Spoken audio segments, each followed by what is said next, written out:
ओम शांति। मुरली की तारीख है 21/5/2026। बाबा मुरली का सार बता रहे हैं। मीठे बच्चे, श्रीमत पर चलकर सबको सुख दो, आसुरी मत पर दुख देते आए तो अभी सुख दो और सुख लो। प्रश्न है, बुद्धिमान बच्चे किस राज को समझने के कारण ऊंच पद पाने का पुरुषार्थ करते हैं? उत्तर है, वे समझते हैं कि ये दुख और सुख, हार और जीत का खेल है। अभी आधा कल्प सुख का खेल चलने वाला है, वहां किसी भी प्रकार का दुख नहीं होता। अब नई राजधानी आने वाली है, उसके लिए बाप अपना परम धाम छोड़कर हम बच्चों को पढ़ाने आए हैं। अब पुरुषार्थ करके ऊंच पद लेना ही है। ऐसे बाबा कहते हैं, बुद्धिमान बच्चे विचार सागर मंथन करते रहते हैं। गीत है, बदल जाए दुनिया न बदलेंगे हम, तुम्हारी कसम। बाबा कहते, बच्चे मैं तुम बच्चों को बेसमझ से समझदार बनाता हूं। देखो, भक्ति मार्ग में कितना दान पुण्य, यज्ञ, तप, तीर्थ, शास्त्र पढ़ना, रामायण आदि पढ़ना कितना करते हैं, लेकिन प्राप्ति तो कुछ भी नहीं है, क्योंकि बेहद के बाप को तो जानते नहीं है। कारण बाबा कहते, दे अभिमान है ना, तो सब दुखी हो गए हैं। तो अभी बाप आकर के क्या करता है, बाबा कहते तुम्हारी बुद्धि को गोदरेज का ताला लगा हुआ है, उसकी चाबी मेरे पास है, तो मैं आकर के तुम बच्चों का वो ताला खोल देता हूं। तो अभी तुम बच्चे पूरे ड्रामा को, चक्र की नॉलेज को समझते हो, और साथ साथ बाबा 3 लोकों का भी ज्ञान देते हैं हम बच्चों को, तो वो भी हम समझते हैं। फिर बाबा कहते, बच्चे तुम सजनिया हो मेरी, मैं तुम्हारा साजन हूँ, तुम सब सीताएं हो, मैं तुमको शोक वाटिका से निकाल रहा हूँ, तुम ब्राइड्स हो, मैं ब्राइड ग्रूम हूँ। ये याद करने से भी खुशी होती है। फिर बाबा कहते, दुनिया में देखो शाहूकारों को बहुत नशा रहता है, हमारे पास इतने मकान हैं, इतना धन है और इतना हमारे महल आदि हैं, लेकिन ये नहीं मालूम कि मौत सामने खड़ा है, महाभारत की लड़ाई अब लग रही है, विनाश की पूरी तैयारियां हो रही है। ये उनकी बुद्धि में नहीं आता है। तुम बच्चे स्मृति में रखो, बाबा हमारा बाप भी है, टीचर भी है और सतगुरु भी है। ये जो 3 संबंध है ना बच्चे, तुमको भूलने नहीं चाहिए। फिर बाबा कहते हैं कि बच्चे बाबा को कहते, बाबा क्रोध आ जाता है, तो बाबा कहते दे अभिमान में आने से ना सारे भूत लग जाते हैं। मैंने जड़ दे अभिमान, तो सारे भूत लग जाते हैं। इसीलिए पुरुषार्थ क्या करो, देही अभिमानी बनने का। सतयुग में तुम नेचुरल देही अभिमानी रहते हो, आत्मा का ज्ञान रहता है, शरीर छोड़ते हैं तो मालूम है कि जाके आत्मा दूसरा शरीर लेगी।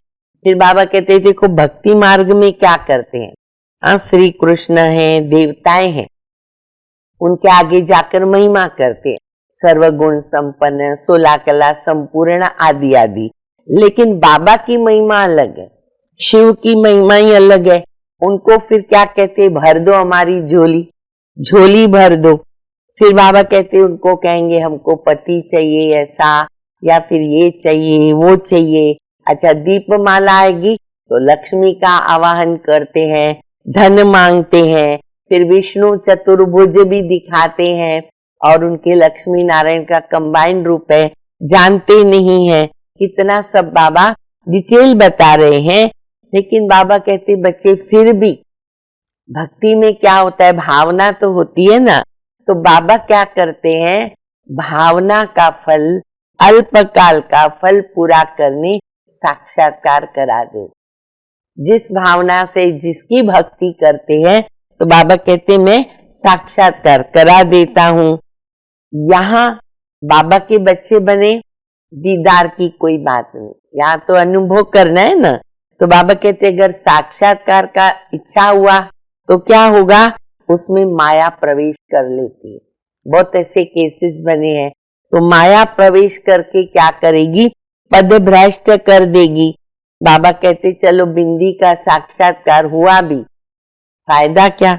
देखो फायर फ्लाई होता है ना, वो कितना छोटा होता है, लेकिन आंखों से दिखता है, लेकिन बाबा कहते आत्मा तो उनसे भी छोटी बिंदी है।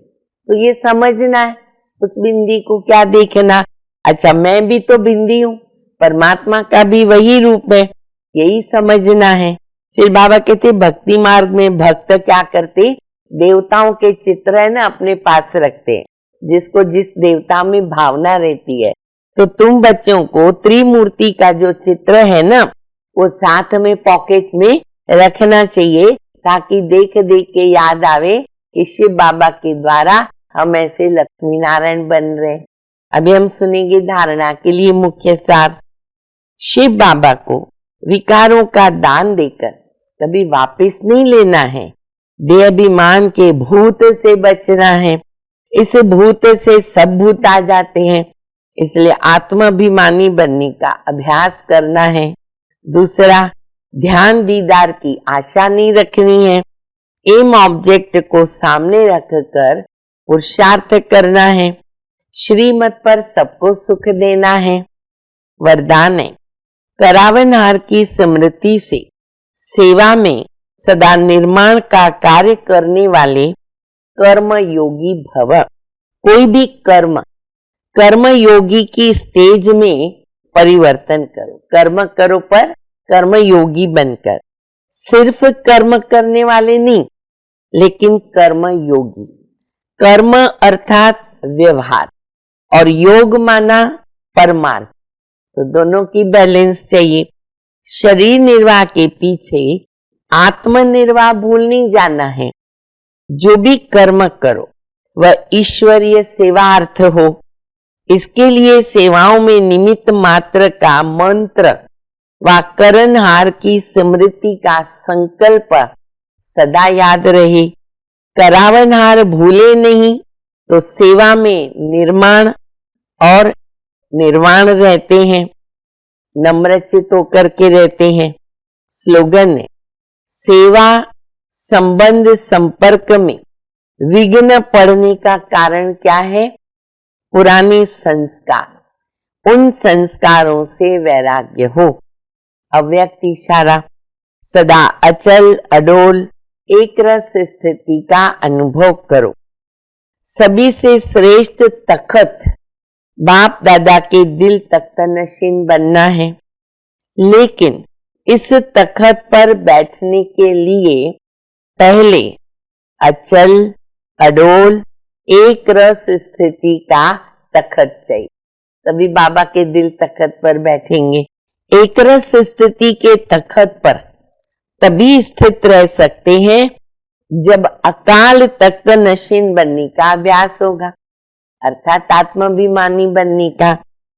जैसे वह तपस्वी सदैव आसन पर बैठते हैं, जो तपस्या में रहते हैं तो हमेशा आसन पर बैठते हैं, ऐसे आप अपनी एकरस आत्मा की स्थिति के आसन पर विराजमान रहो।